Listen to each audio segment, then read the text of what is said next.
So எல்லாருமே TTF பற்றி updates கேட்டிருந்தீங்க. அப்டேட்ஸ் கிடச்சிருக்கு. என்ன அப்படி பார்த்தீங்கன்னா, டிடிஎஃப் 6 வரைக்கும் இப்போ வரைக்கும் சபரி லீடிங்கில் இருக்கார். செகண்ட் பிளேஸில் பாரு இருக்காங்க. ஒரு 3 பாயிண்ட்ஸ் 2 பாயிண்ட்ஸ் டிஃப்ரென்ஸ்லேயே எல்லாருமே இருக்கிறாங்க. இப்போ அடுத்த டாஸ்க் என்னென்னா, டிடிஎஃப் 7 வந்து கொஞ்சம் ஒரு கொஸ்டின் ஆன்சர் பேஸ்டு டாஸ்க் மாதிரி இருந்திருக்கு. அந்த டாஸ்கில் வந்து அரோரா வின் பண்ணியிருக்காங்க.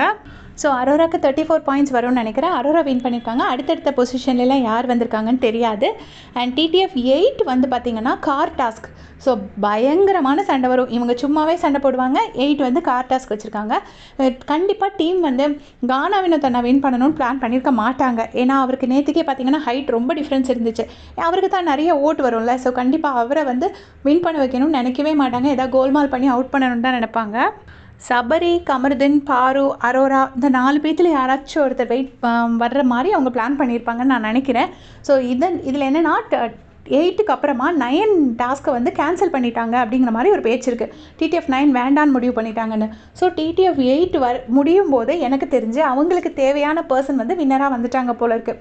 அதனால தான் டிடிஎஃப் 9 வந்து வேண்டான்னு பிளான் பண்ணியிருக்காங்கன்னு சொல்கிறாங்க. ஸோ நீங்கள் மற்ற யாரோட பாயிண்ட்ஸ் கேட்டிங்கன்னா எனக்கு சத்தியமாக தெரியாது. டிடிஎஃப் 7ஓட வின்னர் வந்து அரோரா. டிடிஎஃப் 8 வந்து கார் டாஸ்க்கு. அது நடந்துட்டு தான் இருக்குது. இன்னும் அதோட வின்னர் யாருன்னு தெரியாது. அண்ட் டிடிஎஃப் 9 வந்து கேன்சல் ஆகிடுச்சு. மோஸ்ட்லி சபரி, பாரு, கமருதீன், அரோரா இந்த 4 பேர் தான் வின் பண்ணுறதுக்கு நிறைய சான்சஸ் இருக்குது. ஒருவேளை வந்து விக்கல்ஸ் விக்ரமும் வின் பண்ணலாம். ஏன்னா விக்கல்ஸ் விக்ரமுக்கு எப்போவுமே டீம்லேருந்து விஜய் டிவியும் சரி, விஜய் சேதுபதி சாரும் சரி, எப்போவுமே அவருக்கு ஒரு ஸ்பெஷல் ப்ரிஃபரன்ஸ் கொடுப்பாங்க.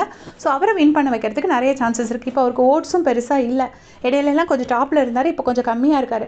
ஸோ டீம் விரும்பினாங்கன்னா இவங்க 5 பேர்த்தில் ஒருத்தருக்கு கொடுக்கறதுக்கு சான்சஸ் இருக்குது.